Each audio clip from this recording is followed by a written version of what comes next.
신약성경 요한복음 6장 5절에서 13절까지의 말씀입니다. 요한복음 6장은 신약성경 151면에 있습니다. 하나님의 말씀을 저와 번갈아서 읽도록 하겠습니다. 예수께서 눈을 들어 큰 무리가 자기에게로 오는 것을 보시고 빌립에게 이르시되 우리가 어디서 떡을 사서 이 사람들을 먹이겠느냐 하시니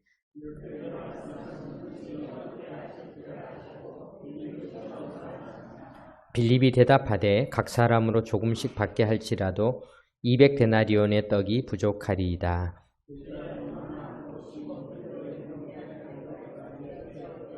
여기 한 아이가 있어 보리떡 5개와 물고기 2마리를 가지고 있나이다. 그러나 그것이 이 많은 사람에게 얼마나 되겠사옵나이까.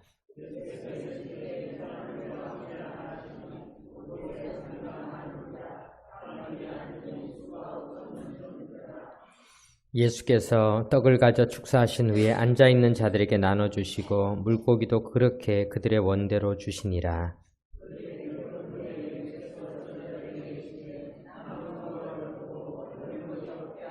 다같이 이에 거두니 보리떡 5개로 먹고 남은 조각이 12바구니에 찼더라. 아멘. 감사가 넘치는 달, 교육과 훈련의 달, 금년 하반기가 시작되는 7월 첫 번째 주일입니다. 우리 오늘도 옆에 계신 분들과 인사를 나누도록 하겠습니다. 내 옆에 앉아주셔서 감사드립니다. 감사합니다. 네, 감사합니다. 네, 물론 앞에 앉아주시고 뒤에 앉아주신 것도 다 감사합니다. 네, 늘 이렇게 우리가 한자리에 모여서 예배 드릴 수 있다는 것이 얼마나 큰 축복인지 모르겠습니다. 금년 절반이 벌써 지나갔습니다. 또 새로운 절반을 우리가 시작하면서 맥추감사주일로 지키게 되었습니다. 맥추감사주일에는 크게 2가지 전통이 있습니다. 출애굽기 23장 16절에서 17절에 보면은 이렇게 성경은 기록하고 있습니다. 맥추절을 지키라. 이는 내가 수고하여 밭에 뿌린 것에 첫 열매를 거둠이니라. 수장절을 지키라.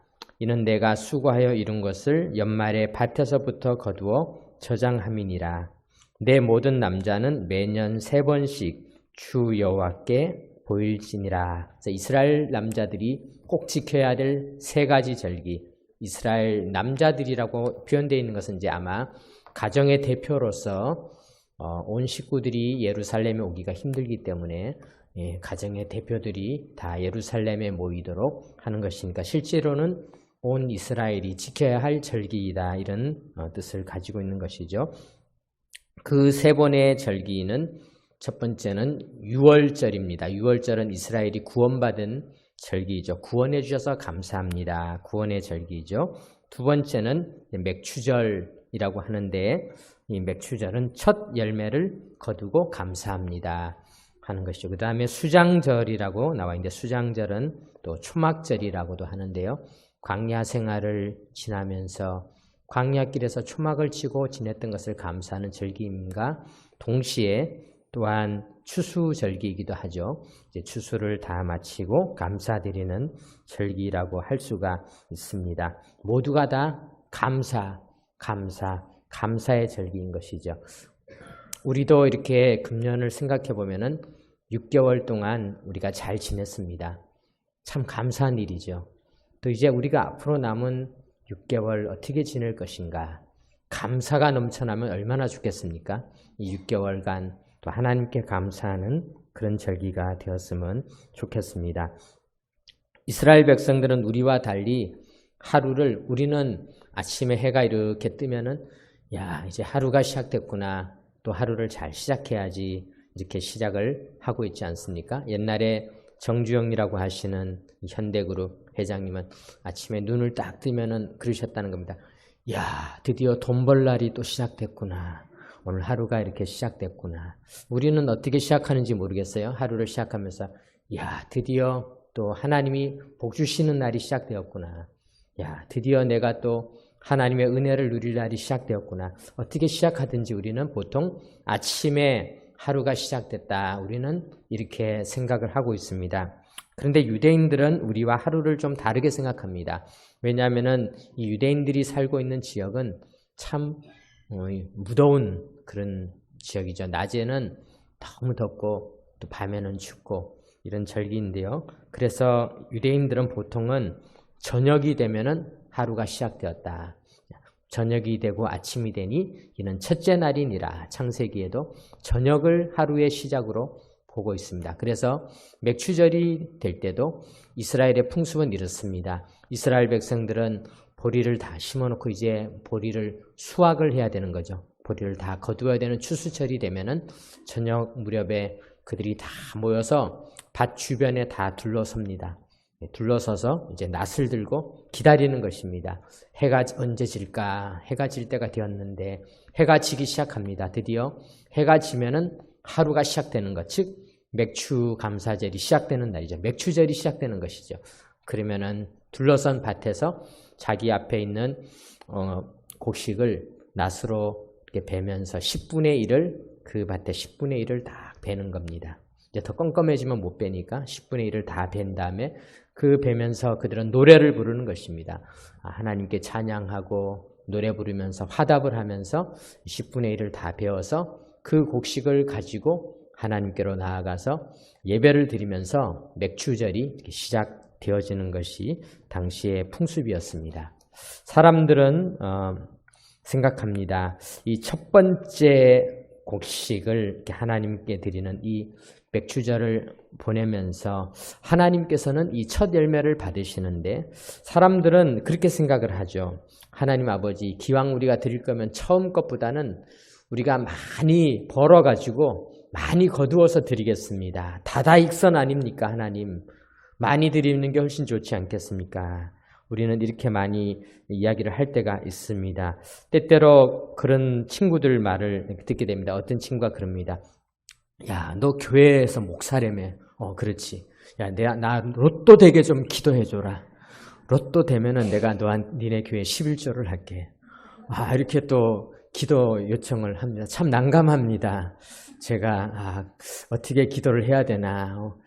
만약에 또 저 친구가 로또가 돼서 제가 기도해서 진짜로 우리 교회 11조를 해주면은 야, 이걸로 우리 교회 주차장도 마련하고 이렇게 하면 참 좋겠다는 생각이 한편으로는 유혹이 들지만은 제가 생각해 봅니다. 과연 그것이 올바른 것인가? 우리는 자꾸 그렇게 생각합니다. 야, 우리가 이제 좀 많이 벌어서 더 많이 가져서 하나님께 드리면 하나님도 많이 받으시고 얼마나 좋을까? 그런데요, 하나님이 정말 그것을 원하시고 계실까? 우리 아이들이 어버이날이 되면 아이가 이야기를 합니다. 아버지, 어머니 조금 기다리십시오. 제가 돈 많이 벌어서 거대한 장미, 100만 송이 장미를 어버이날 드리겠습니다. 100만 송이 카네이션을 드리겠습니다. 사실 그것도 뭐 나쁘지는 않죠. 그런데 어머니가 정말로 바라는 것은요, 아이가 유치원에 들어가서 처음으로 카네이션을 이렇게 만들어가지고 어떻게 보면은 손으로 가위로 이렇게 오리고 붙여가지고 뭐 대단한 건 아니죠. 그래서 어버이 은혜 감사합니다. 이렇게 글씨를 써가지고 왔는데 읽어보니까 어버이 은혜 김시합니다. 이렇게 또 글씨도 잘못 써가지고 가지고 온 것이지만 그거를 다 붙이는 거예요. 그래서 제가 전에 목회할 때 어느 집사님이 계셨는데요. 그날 교회에서 카네이션을 우리 교회처럼 다 이렇게 나누던데 그분 혼자 독특한 걸 달고 계신 거예요. 보니까 색종이로 만든 거를 다 달고, 아니 교회에서 나눠줬는데 왜 그걸 달고 있어요? 이게 우리 손주가 만들어 온 거예요. 우리 손주가 만들어 온 거예요. 그러면서 다 여기다가 카네이션을 달고는 행복해 하시는 그런 모습을 본 적이 있습니다. 우리가 생각해 볼 수 있죠. 정말 부모님이 원하는 것은 무엇인가? 처음 만든 우리 아이의 그 작품이 정말 뿌듯한 것이죠. 감사한 것이죠. 우리는 생각해 봅니다. 품질로 따지면은 이 카네이션이 떨어집니다. 품질로 따지면 별게 아닙니다. 그러나 그 속에는 가치가 있는 것이죠. 중요한 것은 그 안에 담긴 마음이죠. 중요한 것은 그 속에 담긴 가치이죠. 아이가 만든 그 첫 솜씨로 첫 작품을 부모님은 기쁘게 받으시는 것입니다. 사랑하는 성도 여러분, 이 맥추절 속에서는 첫 열매를 드린다 그런 뜻이 담겨 있습니다. 첫 열매는 그것은 품질로 따져서 결코 좋은 것은 아닐 것입니다. 그러나 그 속에는 말로 다할 수 없는 가치가 담겨 있는 것입니다. 그런데요, 사실 우리가 첫 열매를 하나님에게 드리는 것 같지만은 성경에 보면은 하나님도 우리에게 첫 열매를 주셨습니다. 하나님의 첫 아들, 독생자 예수, 유일하신 아들이죠. 첫 열매이면서도 마지막 열매, 모든 열매죠. 우리 하나님의 만물, 맏아들이시고 독생자이신 예수님을 하나님은 우리에게 주셨습니다. 이것이 얼마나 놀라운 은혜인지 우리가 생각해 볼 수 있는 것입니다. 뿐만 아니라 예수님께서는 잠자는 자들의 첫 열매가 되셔서 우리도 이제 예수님 안에서는 한 사람 한 사람 다 부활의 열매로 세워질 것이다 말씀하고 있는 것입니다. 아브라함과 사라 부부는 자식이 너무 갖고 싶었습니다. 당시에는 16살 정도 되면은 아들을 낳았습니다. 16살, 18살 이 정도 되면은 아들을 낳았습니다. 그런데요, 아브라함과 사라 부부는 아들을 낳지 못했어요. 16살, 18살, 26살, 28살, 36살, 38살은커녕 나중에는 그가 100세가 되어서 정말 그 두 부부 사이에 태어난 첫 아들 이삭이 태어났습니다. 얼마나 놀라웠겠습니까? 얼마나 그 아들이 예뻤겠습니까? 얼마나 사랑스러웠겠습니까? 그런데 어느 날 하나님은 청천벽력 같은 요구를 하셨습니다. 첫 아들, 첫 열매를 나에게 드려라. 이삭을 나에게 드려라. 아브라함은 엄청 충격에 빠졌을 것입니다. 그런데 하나님께서는 아브라함이 어떻게 순종하는지를 지켜보고 있었습니다. 아브라함은 첫 열매인 이삭을 결국은 하나님에게 바치기 위해서 먼 길을 떠나서 모리아 산에 가서 마지막으로 번제물로 드리기 직전에 돌아보니까 하나님의 음성이 들려서 돌아보니까 숫풀에 걸린 양이 있어서 그 양을 대신 드리게 되었습니다. 어떻게 보면은 다 드리지는 못했지만 거의 드린 것이죠. 하나님은 그 정도면 드린 거다. 그 정도면 첫 열매를 나에게 바친 것이다 생각했습니다. 여러분, 이삭의 인생을 보면요, 하나님에게 첫 열매를 드렸을 때 얼마나 큰 축복이 이루어졌는지 창세기 26장에 기록되어 있습니다. 창세기 26장에 보면은 당시에 흉년이 들었습니다. 그래서 이삭은 그랄이라고 하는 블레셋 경내의 한 지방으로 가게 되었습니다. 창세기 26장 12절에 이렇게 기록하고 있습니다. 이삭이 그 땅에서 농사하여 그 해에 100배나 얻었고 여호와께서 복을 주심으로. 참 놀라운 일이 일어난 것이죠. 이삭이 그곳에 가서 농사를 지었는데 원래 이삭은 농사꾼이 아니었어요. 이삭의 직업은 목축을 하는 것이었습니다. 이 목축과 농사는 살짝 다릅니다. 저도 제가 어렸을 적에 저희 집이 목장을 했습니다. 목축, 저희는 약간 목축 쪽에 가깝다고 할 수가 있었죠. 그래서 저희는 짐승을 많이 길렀죠. 소도 기르고 양도 기르고 또 염소도 기르고 또 가끔 또 나머지 토끼나 이런 것들은 저희들이 이제 알아서 이렇게 그 정도는 애들이 다 어른들은 큰 동물 기르고 애들이 작은 동물 기르고 이렇게 저희들이 지내다 보니까 저는 어렸을 적에 논농사를 전혀 짓지 않고 저희는 살았습니다. 그런데요, 이삭이 그곳에 왔을 때 사실 이삭은 농사 짓는 사람이 아니라 목축하는 사람이었습니다. 분야가 좀 달랐어요. 그런데 와서 그 해에 이 12절에 이렇게 읽고 있죠. 이삭이 그 땅에서 농사하여 그 해에 100배나 얻었다. 얼마나 놀라운 일인지 아십니까? 여러분, 초보자가 오자마자 대박을 터뜨린 겁니다. 100배의 결실을 얻었어요. 100배의 결실. 그러니까 사람들은 다 충격을 받았습니다. 주변 사람들이 도대체 저 사람은 누구이기에 와서 처음 하는 업종에서 초보자인데 신장기업인데 이제 막 시작을 했는데 100배나 얻게 되었을까. 13절에 그 사람이 창대하고 왕성하여 마침내 거부가 되었다. 이렇게 표현하고 있습니다. 뿐만 아니라 그가 자기의 부업에서만 성공한 게 아니라 본업도 14절에 보니까 양과 소가 때를 이루고 종이 심이 많음으로 블레셋 사람이 그를 시기하여. 블레셋 사람들이 보니까 그냥 질투가 막 올라오는 정도로 축복을 누리게 됩니다. 그래서 그들이 드디어 그 질투를 이기지 못해서 그 아버지 아브라함 때 그 아버지의 종들이 판 모든 우물을 막고 흙으로 메웠더라 기록하고 있습니다. 당시에는 우물이 엄청난 가치가 있는 것입니다. 우물 하나는 오늘날로 따지면 거의 정말 로또 하나급의 그런 가치가 있는 것이죠. 그런데 이삭이 그들이 우물을 막을 때마다 우물을 또 팠어요. 팔 때마다 우물이 나왔어요. 이건 기적입니다. 한 사람의 인생에서 팠을 때 우물 하나 제대로 갖기만 해도 큰 축복인데 이삭은 그냥 거기서 여기 파면 여기 우물, 저기 파면 저기 우물, 에색, 신나, 르호봇 우물들이 막 저절로 파지게 되었습니다. 그래서 이삭을 바라보다가 나중에 그들은 포기했습니다. 저 사람은 복된 사람이다. 복이 넝쿨째 들러오다 못해 우리가 아무리 막아도 저 복을 막을 수가 없다.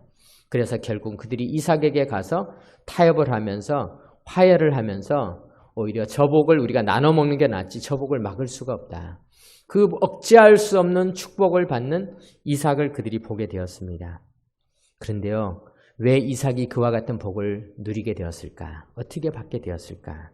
거기에는 우리가 아브라함이 첫 열매를 드렸던 그 축복이 그 첫 열매를 받으신 하나님께서는 첫 열매를 하나님의 것이 되었죠. 하나님이 받으셨기. 이삭은 온전히 하나님의 것이 되면서 하나님이 복을 주신 것이라고 볼 수가 있는 것입니다. 사랑하는 성도 여러분, 우리의 첫 열매는 때때로 어떻게 보면 부족한 부분도 있습니다. 그 가치는 떨어질 수가 있습니다. 그 품질은 떨어질 수가 있습니다. 그러나 하나님께서는요, 그 첫 열매를 엄청난 축복으로 바꿔주시는 것입니다. 우리가 맥추감사절에 대해서 또 한 가지 한국 역사 속에서도 살펴보면요, 우리나라의 최초의 교회는 소래교회로 이렇게 알려져 있습니다. 뭐 조금 다른 여러 학자들의 의견이 있지만은 1883년 5월 16일 날 세워진 황해도의 소래교회인데요. 따져보면은 140년 전에 한국의 교회가 세워졌습니다. 그런데 한국의 초기의 교회들은요, 재정적으로 참 어려웠습니다. 왜냐하면 우리나라가 가난했기 때문이죠. 1960년대까지만 해도요, 우리나라의 1인당 GDP는 104달러 정도였는데요. 아프리카 가나가 208달러였어요. 아프리카에 있는 가나가 우리보다 2배 잘 살았어요. 우리 주변에 있는 우리가 오늘날은 동남아시아에 가서 이렇게 관광을 하면서 야, 여기 참 음식 가격이 싸다 이렇게 하지만요, 그 나라가 옛날에는 우리에게는 되게 비싼 나라들이었어요. 필리핀이나 인도네시아와 같은 나라들은 우리보다 훨씬 더 비교할 수 없을 만큼 잘 살던 나라였습니다. 바로 그때 한국교회는 재정적으로 너무나 어려웠어요.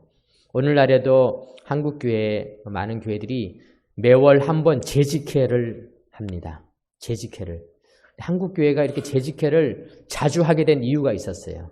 왜 재직회를 한 달에 한 번씩 그렇게 꼭 할 수밖에 없었냐면요, 한 달 살기가 버거웠어요. 교회가 한 달 예산 살면은 늘 쪼들렸어요. 그래서 재직회를 하는 거예요. 재직회를 해서 재정을 이렇게 보고하면서 우리가 참 이렇게 어렵습니다. 조금만 더 힘냅시다. 조금씩만 어떻게 더 해봅시다. 이렇게 하다 보니까 그 전통이 오늘날에도 한국의 많은 교회들이 매월 1회 재직회를 하게 된 이유 중에 하나가 이 재정이 너무 어려웠기 때문에 매월 모여서 이 재직회를 하는, 오늘날은 이제 매월 재직회를 하는 교회들은 모여서 뭐 이것저것 시끄럽게도 하고 뭐 이런 의견들을 많이 내지만, 그때 당시에는 대부분의 중요한 문제가 뭐냐면은 어떻게 하면 또 한 달을 먹고 살까, 교회가 또 어떻게 이렇게 한 달을 꾸려갈까, 이럴 만큼 모든 교회들이 어려웠습니다. 봄이 되면은 특히 어려웠죠. 농사를 짓는 농촌교회는 너무 어려웠습니다. 그런데 이 추수감사 맥주일은 11월 달에 있는데 이 중간에 맥추감사 주일을 7월 첫 주일에 하게 된 이유 중에 하나는 바로 자라나는 세대들 때문이었어요. 여름 성경학교를 해야 되는데 한 달 살기도 버거운데 이 여름 성경학교를 하면 아이들에게 간식도 사주고 아이들을 가르쳐야 되는데 이 맥추감사주일 헌금을 통해서 그들은 자라나는 세대들을 위해서 헌금을 했던 것입니다. 지금 생각해 보면은 그 은혜와 축복이 있었기 때문에 그 힘들고 어려울 때 바로 1960년대에 우리 신앙의 선배들이 해주신 그걸 제가 생각해 보면 제가 어렸을 때 주일학교 갔을 때 교회에 가서 하드를 먹었어요. 야, 교회 가면 아이스크림을 먹을 수 있다. 우리는 그것 하나만으로 교회든 법당이든 뭐 천주교든 따지지 않고 아이스크림만 먹을 수 있다면 어디든 달려가겠습니다. 달려갔는데 그것이 교회였다는 것이죠. 그런데 그 아이스크림 하나를 만들어 주시기 위해서 그 딱딱한 하드를 하나를 사주시기 위해서 우리 신앙의 선배들은 맥추감사주일 헌금을 했던 것입니다. 그 아이들이 그 아이스크림 하나를 먹고 교회에 와서 예배를 드리다가 목사가 되고 장로님이 되고 권사님이 되고 이렇게 하면서 한국교회 기둥으로 자리 잡게 된 것입니다. 생각해 보면은 큰 축복이었습니다. 힘들고 어려운 시기에 드렸던 그 맥추감사주일 헌금은 이제 오늘날에는 사람들이 맥추감사주일을 지킨다라고 하면은 사람들이 맥추감사주일이 뭐야? 이렇게 이야기를 합니다. 저도 제가 옛날에 전에 있던 교회에서 맥추감사주일을 하는데 어떤 아이가 그러더라고요. 선생님 오늘 맥주감사주일인데 맥주감사주일이 뭐예요? 그래서 맥주가 아니라 맥추감사주일이다. 애들은 그게 도대체 뭔지 잘 알지를 못하고 있는 것이죠. 오늘날에는 이미 우리가 보리를 심지도 않고 보리를 추수하지도 않고 보리라고 하는 것이 어떤 것인지를 알지 못했습니다. 오늘 본문에 보면은 이 보리떡 이야기가 나오고 있습니다. 9절에 이렇게 기록하고 있어요. 여기 한 아이가 있어 보리떡 5개와 물고기 2마리를 가지고 있나이다. 그러나 그것이 이 많은 사람에게 얼마나 되겠사옵나이까. 이 보리떡이라고 하는 것은요, 사실 어떻게 보면 굉장히 보잘것없는 물건입니다. 사사기 7장에 보면은 미디안이 이스라엘을 쳐들어왔습니다. 이스라엘을 쳐들어와 가지고 그들이 거대한 무리를 이루고 공격을 할 때 미디안의 무리는 메뚜기 떼와 같았다. 바로 그때 하나님이 기드온을 부르셔서 기드온이 사람들을 이제 모아서 하나님의 뜻을 따라서 미디안과 전쟁을 할 때 사람이 너무 많다. 그래서 하나님께서 혹시 너희들이 사람의 수로 승리한 걸로 착각하면 안 된다 해서 사람을 추려서 결국 기드온은 300명의 용사를 데리고 이제 마지막 미디안과 전투를 벌이고 있을 때 그 밤에 그들이 기드온이 사람들과 더불어서 미디안 진영이 어떤지 한번 정탐을 갔습니다. 그랬더니 그 사람들끼리 서로 이야기를 하는 겁니다. 어떤 이야기를 하냐면은 한 군인이 이 미디안 군인이 이야기를 하는 겁니다. 그의 친구에게 말하여 이르기를 내가 한 꿈을 꾸었는데 꿈에 보리떡 한 덩어리가 미디안 진영으로 굴러 들어와 한 장막에 이르러 그것을 쳐서 무너뜨려 위쪽으로 엎으니 그 장막이 쓰러지더라. 이런 꿈을 꿨다는 거예요. 그때 이 보리떡이라고 하는 단어가 여기에 나오죠. 이때 당시에 사람들에게 있어서 당시 사람들도 가난했어요. 힘들었어요. 그런데 그 사람들이 먹는 대부분의 양식은 가난했지만은 밀로 만든 떡을 먹고 살았어요. 그런데 이 밀떡도 못 먹고 사는 사람은 가난한 사람 중에서 더 가난한 사람. 여러분 이 가난한 사람들 중에서도 더 가난한 사람들이 있습니다. 네, 우리 다가치부와 또 우리 지부 아이들도 성찬식 하기 위해서 이렇게 와주셔서 감사합니다. 그 가난한 아이들 중에서도 더 가난한 사람들이 먹는 떡이 바로 보리떡이었어요. 그래서 미디안 사람들은 이스라엘을 어떻게 봤냐면은 저 보리떡 같은 존재, 아주 가난한 존재라는 것입니다. 생각해 보니까 옛날에 가난할 때 그런 때가 있었어요. 옛날에 우리나라도 밀기울이라고 해서 정말 가난한 사람들이 먹는 그런 양식을 먹고 살았던 때가 있었습니다. 또 감자 껍데기를 모아가지고 이렇게 해서 그거를 먹고 살았던 때가 있습니다. 바로 그런 것이 이 보리라고 하는 존재였습니다. 오늘 아이가 싸온 도시락을 예수님께서 받으셔서 우리가 잘 아는 오병이어의 기적이니까 우리가 이 말씀을 더 설명드리진 않겠지만 이 오병이어의 기적에 주님이 받으셨던 그 아이로부터 받아서 축사하시고 나누어 주었던 것이 무엇이었냐면은 보리떡이었다는 것입니다. 보리떡. 그냥 떡이 아니라 너무나 가난한 자가 드린 떡이었다는 것입니다. 그리고 물고기도 2마리 그 도시락에 담겨 있었는데 물고기라는 것은 옵살리온이라는 그 말을 쓰고 있는데요. 옵살리온이라는 물고기는 어떤 물고기냐면 우리가 생각할 때 엄마가 아이에게 도시락을 싸줬으니까 고등어 자반이나 뭐 조기 같은 거 2마리 싸주지 않았을까. 우리가 이렇게 성찬식이나 이런 거 할 때 보면은 오병이어의 그림에 보면은 아주 고기가 그럴듯하게 먹음직스럽게 빵도 아주 푸짐하고 먹음직스럽게 보였지만은 사실 그런 게 아니라 빵은 보리떡이요. 이 물고기 옵살리온이라는 물고기는 뭐냐면은 어부들이 고기를 잡아서 시장에서 팔면은 시장에서 다 사가고 나면은 이거는 팔리지 않는 물고기가 있어요.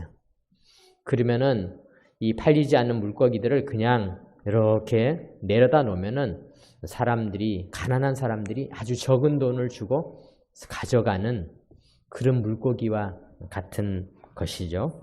정말로 어떻게 보면은 가치가 없는 것입니다. 그런데 하나님께서는 그 가치 없는 것들을 받으시고 우리 주님께서는 가치 없는 것들을 받으시고 그것으로 풍성한 은혜로 바꿔주셨다는 것입니다. 사랑하는 성도 여러분, 오늘 우리가 이 말씀을 살펴보면서 우리 하나님이 맥주감사주일의 전통 속에서 우리 한국교회 교인들이 정말 가치 없어 보였던 것들 받으셨지만 하나님은 그것을 아주 풍성한 것으로 바꾸셔서 우리 오늘 한국교회에 교회가 부흥하고 성장하는 도구로 사용하셨던 그 역사적인 전통이 있는 맥주감사절을 우리가 보내고 있습니다. 원종수 박사님이라고 미국 디트로이트 암 전문 병원을 운영하시는 분이 계시는데요. 그분의 간증 중에 그런 게 나옵니다. 그분이 처음에 인턴 월급을 7만 원을 받아서 어머니께 갖다 드렸어요. 어머니, 제가 첫 월급을 받았습니다. 7만 원입니다. 어머님이 말했습니다. 첫 열매는 하나님의 것이다. 하나님에게 드려라. 사실 어머니도 너무 가난했어요. 그런데 하나님에게 그 7만 원을 드렸는데 다음날 학장님이 부르시더니 의사고시 이번에 성적이 좋은 사람에게는 나라에서 보조금이 나왔는데 7만 8천 원이 나왔다는 거예요. 너무 기뻤어요. 7만 원을 드렸더니 7만 8천 원을 주시는구나. 그래서 7만 8천 원을 다시 가지고 왔어요. 어머니 이번에는 진짜 받으세요. 어머님이 말했어요. 저번에 거는 네가 노력해서 받은 첫 열매이고 이번 거는 네가 공부 잘해서 받은 첫 열매니까 이것도 하나님에게 드리자. 그런데요. 정말 하나님께서 그 첫 열매를 받으시고 이 원종수라고 하는 분이 공부도 점점 더 잘해서 미국에서 지금 큰 암센터를 경영하게 하시고 또 그의 가정에도 큰 물질적인 복을 주셨다는 그런 간증을 읽은 적이 있습니다. 사랑하는 성도 여러분, 오늘 우리들이 이 오병이어의 사건 속에 보리떡의 의미 그리고 우리 맥주감사절의 의미에 대해서 한번 생각해 보았습니다. 오늘도 우리 하나님은 우리의 작은 것들을 크게 사용하시고 크게 받으시고 첫 열매를 소중히 여기시는 분이십니다. 7월 첫 주 우리가 우리 하나님께 이런 감사의 마음을 가지고 또 한 해 동안 살아가시기 바랍니다. 하나님, 우리는 작고 연약한 자들입니다. 우리의 품질로 따졌을 때 우리는 부족한 자입니다. 그러나 하나님은 우리의 그 보잘것없는 카네이션 꽃과 같은 우리의 모습을 그 품질로 보시는 것이 아니라 그 속에 담긴 마음을 받으시는 하나님이십니다. 우리 하나님 앞에 우리의 이런 마음을 드리는 귀한 삶이 되시기를 주님의 이름으로 축원합니다. 아멘. 기도드리겠습니다. 하나님 아버지 감사드립니다. 보잘것없는 보리떡 5개, 또 물고기 2마리, 또 한국교회 초창기에 선조들이 드렸던 작은 헌신들, 이 모든 것들이 하나님 손에 들려졌을 때 큰 축복으로 바뀌어지는 것을 가르쳐 주시니 참으로 감사드립니다. 우리가 늘 하나님의 그 은혜 안에 축복 안에 살아가며 또 하나님께서 우리의 모든 모습들을 첫 열매로 받으시는 그 마음들을 저희도 기억하면서 우리 하나님 앞에 첫 열매를 드리고 복을 누리는 귀한 삶이 되게 하여 주옵소서. 우리 주 예수 그리스도의 이름으로 기도드립니다. 아멘.